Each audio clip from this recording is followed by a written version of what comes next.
Eh oui, Nono, eh oui, petit. Olivier Giroud. Giroud, c'est pas Icardi, Giroud, on le sait très bien. Et oui, les postons, on se retrouve avec Nono qui est présent pour cette victoire de l'équipe de France, cette qualification en demi-finale face à l'Angleterre, 2-1, avec un match où il y a eu beaucoup de rebondissements, des pénaltys ratés, des égalisations, honnêtement, très clairement. On a vécu vraiment des émotions ce soir. La France qui se qualifie pour la deuxième fois consécutive pour les demi-finales de cette Coupe du Monde. Nono, qu'as-tu pensé de ce match? Comment as-tu vécu ce match? Qu'as-tu pensé de la performance de l'équipe de France, des Lions, des Anglais, de l'arbitre, de Deschamps, de Southgate? Ton avis tranché sur le match? Ah ben on va commencer par Deschamps. Victoire de Didier Deschamps pour moi. Une équipe à son image quand il était joueur. Travailleur, besogneux, voilà. Dominé par une équipe d'Angleterre pendant à peu près toute la deuxième mi-temps. Kane qui manque un penalty. Mais sur l'ensemble du match, tu te dis, les Français sont chanceux. Et je le répète, une équipe à l'image de Deschamps, beaucoup de joueurs ont été en dessous aujourd'hui. Bon, c'est normal, hein, on sait avec tous les blessés, tous ceux qui n'ont pas pu venir. Là, on a vu les limites de certains joueurs, mais bravo à eux quand même. Mais il faut rester quand même dans le football. Une équipe d'Angleterre magnifique, dominatrice. Bon, ben, c'est le football, c'est comme ça. Et puis un petit peu encore, la chatte à Deschamps, excusez-moi l'expression, Giroud devait sortir invisible pendant 50 minutes, et monsieur Giroud, comme dit Sacha, Giroud, eh ben il te plante une tête magnifique. Voilà, donc facteur chance, équipe courageuse, équipe besogneuse, mais au niveau ballon, ça n'a pas été terrible, et puis une équipe d'Angleterre qui m'a vraiment surpris, dominatrice, et très agréable à voir. Alors moi je trouve que vous êtes très dur avec l'équipe de France. Moi je suis le premier à être dur, hein. Je suis le premier à être dur, je suis le premier à être objectif. C'est vrai qu'au niveau du jeu c'est pas étincelant, c'est pas exceptionnel. Mais pour moi c'est pas pire qu'en 2018, où vraiment là on se faisait chier complètement en 2018 avec l'équipe de France. Là très clairement, vous critiquez Giroud. Je vois que même dans les émissions d'après-match ça commence à critiquer Giroud. Giroud, d'accord, n'a pas été là avant son but, il n'a pas été là. Même avant l'occasion d'avant le but sur la tête et que le gardien anglais arrête. Désolé, mais dites-moi ce qu'a fait Mbappé et Dembélé de la première à la 90e minute. Ben, je vais te répondre, Sacha. Mbappé invisible. C'est pas parce que c'est monsieur Mbappé. Je te dis, moi, Bruno, Nono, Mbappé invisible. Alors, je te coupe un peu quand même, invisible, à part un moment où il y a eu un moment. Il y a eu un moment d'exception, ce 100 mètres olympique, où il a pris de vitesse l'anglais, et qui va très vite d'ailleurs lui aussi. Bon, là, voilà. Ça a été incroyable, cette course, comment tu l'as trouvé, et Dembélé qui foire tout à la fin. Ah, il a des jambes de feu, parce que je peux te dire que le latéral anglais il va à 2000 à l'heure aussi, et malgré tout, sur la fin, il prend l'avantage. Il prend l'avantage. Donc, moi, très clairement, je sais ce que vous allez dire. On ne peut pas comparer Mbappé à Giroud, on ne peut pas comparer Dembélé à Giroud. Alors peut-être qu'on peut pas comparer Mbappé à Giroud, mais on peut quand même comparer Dembélé à Giroud. Parce que moi, Dembélé, je voudrais que tu me dises, Nono, et vous aussi en commentaire, la date de son dernier but avec l'équipe de France. Et de sa dernière passe décisive à Dembélé. Ben, On a le souvenir ou pas? J'en ai pas le souvenir. Il a été catastrophique. Mbappé a été fantomatique. Il n'a pas été catastrophique, Mbappé, il a été fantomatique. Donc quand tu es fantomatique, tu peux pas être catastrophique parce que tu ne touches pas le ballon. Mais là, honnêtement, Dembélé, tout ce qu'il a touché comme ballon, il n'a pas réussi un centre, il n'a pas réussi un dribble, il n'a pas réussi un mouvement, il n'a rien créé. Même Giroud, à un moment donné, il en avait marre, le gars. Il lui dit à un moment donné, il va falloir mettre sur la tête. Parce que je ne sais pas ce qu'il faisait comme passe. Il était toujours surpris par le ballon. Pourquoi critiquer Giroud à fond, alors que là, il a eu ses responsabilités? Et pourquoi ne pas critiquer Mbappé ou Dembélé? Surtout Dembélé. Mais pareil pour eux, pareil pour Dembélé. Bon, je dis, parce que je parlais du facteur chance. Giroud allait sortir. Il a été invisible pendant 50 minutes. Et voilà qu'on voit comment un match peut tourner. Mais là, ce soir, tu as vu les manques de certains joueurs. Et c'est là que je dis bravo Deschamps. Tu leur donnes un mental d'acier. À l'image de Deschamps, cette équipe. Alors c'est vrai, bravo Deschamps, mais à un moment donné aussi, comme tu le dis, c'est vrai qu'il a vraiment de la chance. Parce que c'est vrai que Giroud allait sortir. Alors que pour moi, il fallait pas sortir Giroud, il fallait sortir Dembélé. Vu que Dembélé n'apportait strictement rien. Alors que Giroud, contrairement à Dembélé, pesait sur la défense, allait au duel, allait au front. Donc je pense que Deschamps aurait fait une erreur. Et heureusement que Giroud marque ce but, parce que ça aurait pu être fatal pour Deschamps. Alors qu'est-ce que tu as pensé honnêtement, Nono, du milieu de terrain, de la défense, des latéraux, de la faute grotesque de Théo Hernandez, la prestation de Tchouaméni, de Griezmann, dis-nous exactement. Bah derrière, un petit peu fébrile, j'ai retrouvé un Varane à un assez bon niveau. Milieu de terrain excellent, Je crois que ça a été le point fort de l'équipe ce soir. Ils ont tenu la maison. Un bon Tchouaméni, un Griezmann qui était partout, un Rabiot qui est resté à son niveau. Très satisfaisant au milieu de terrain.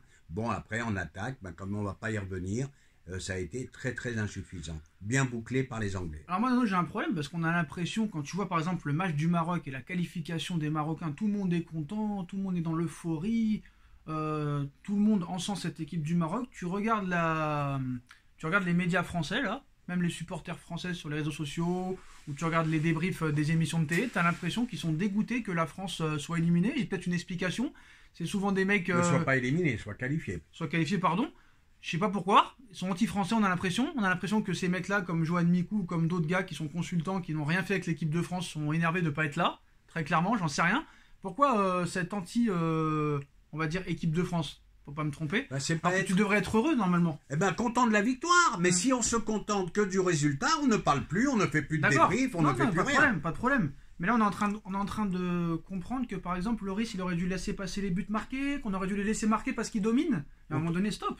C'est de leur faute, ils ont qu'à mettre l'occasion.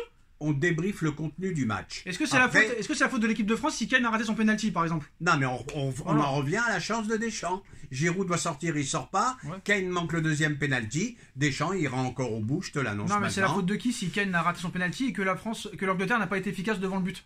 C'est de la faute à personne, on est d'accord. C'est la faute aux Anglais. La faute aux Anglais. Donc à un moment donné, il faut arrêter. Et à un moment donné, on est en train de comprendre qu'il va falloir laisser marquer l'équipe adverse parce qu'elle domine.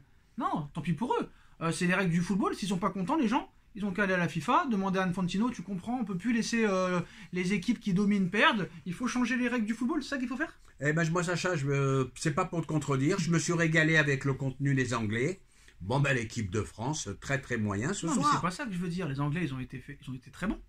Ils ont été vraiment dans le jeu pas mal du tout. Mais l'argument que je te dis, c'est pas parce qu'ils dominent qu'il faut les laisser gagner. Ah ben ça, bien sûr que non. Tant pis pour eux. Bien sûr que non. Tant pis pour eux. Comme le Brésil qui a laissé passer sa chance, voilà. L'Angleterre a laissé passer sa chance. Voilà, je suis désolé. Hein, dommage pour le football, par contre. Dommage pour le football, mais à l'arrivée des 4 pays qualifiés, qui c'est qui le joue le mieux? Le Maroc, on se fait chier. La Croatie, on se fait chier. L'Argentine, c'est pas non plus exceptionnel. Et la France, c'est pas un jeu éblouissant. Donc à l'arrivée... Eh ben c'est ça qui m'inquiète, Maintenant, dans le football moderne, tu n'as plus besoin de bien jouer. Il n'y a que l'efficacité. Il y a que l'efficacité qui gagne. Tu vois le Brésil qui sort, tu vois... Tout le monde est sorti. Voilà, toutes les belles équipes qui avaient un bon contenu, un beau jeu, ben ils sont sortis. Moi, je suis pas d'accord. Le Brésil, où ils ont un beau jeu, le Brésil? Ils avaient un très beau jeu. Ils sont tombés sur un gardien euphorique qui était en feu. Ils ont fait quoi en première mi-temps? 10 parades dans le match. Ils ont fait quoi en première mi-temps, le Brésil?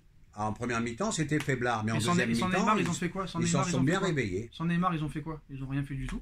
L'Espagne, on a vu que ça joue à la baballe, mais ça ne fait rien. Offensivement, il n'y a strictement rien. Il n'y a pas une équipe qui a été phénoménale au niveau du jeu dans cette Coupe du Monde. Tout le monde dit que c'est l'une des plus belles Coupes du Monde depuis longtemps. Je sais pas sur quoi je sais pas pourquoi ils disent ça, mais très clairement pour moi... faut pas penser aux phases de groupe parce que là les équipes étaient tellement faibles que c'est peut-être pour ça qu'ils disent avec les renversements de situation que ça a été une grande Coupe du Monde. Non, au niveau du jeu, ça a été très moyen. Mais très impressionné par ces Anglais. Très impressionné. Impressionné par ces Anglais qui sortent à l'arrivée. Et qui sortent, on est d'accord. Et à l'arrivée, tout le monde se trouve des excuses. Le Portugal, c'est à cause de l'arbitre. Hier, c'était à cause de l'arbitre. C'est toujours à cause de l'arbitre quand ils perdent. Donc je pense que les Anglais vont dire aussi que c'est à cause de l'arbitre. Qu'est-ce que tu as pensé de l'arbitrage qui a laissé beaucoup jouer? Je pense qu'il y a 3 ou 4 coups francs qui n'ont pas été sifflés pour les Anglais. Même peut-être un penalty en première mi-temps, même si pour moi elle est en dehors de la surface. Il n'a même pas sifflé faute. L'arbitre a vraiment laissé jouer. C'était un Brésilien, mais c'était plutôt un arbitre anglais, on aurait dit. Hein. C'est le genre d'arbitre que j'aime bien, moi, malgré quelques oublis. Il a laissé jouer le jeu, et c'est très agréable au niveau du jeu. Bon, par contre, je vais rajouter une chose. Aujourd'hui, tu as quand même vu le meilleur match depuis le début de la Coupe du Monde. Non, hier, Pays-Bas, Argentine, c'était quand même pas mal. Moi, j'ai trouvé Griezmann exceptionnel. Il y en a, ils disent Lloris, homme du match. Il y en a, ils disent Griezmann, homme du match. Griezmann qui dépasse Zinedine Zidane au niveau des passes décisives. Il devient le plus grand passeur décisif de l'histoire de l'équipe de France. Donc Griezmann et Giroud dans la légende. Tchouaméni qui a fait aussi un gros match. Mais qu'est-ce que tu as pensé de la prestation de Griezmann? Griezmann ou Lloris, homme du match? Ou Giroud?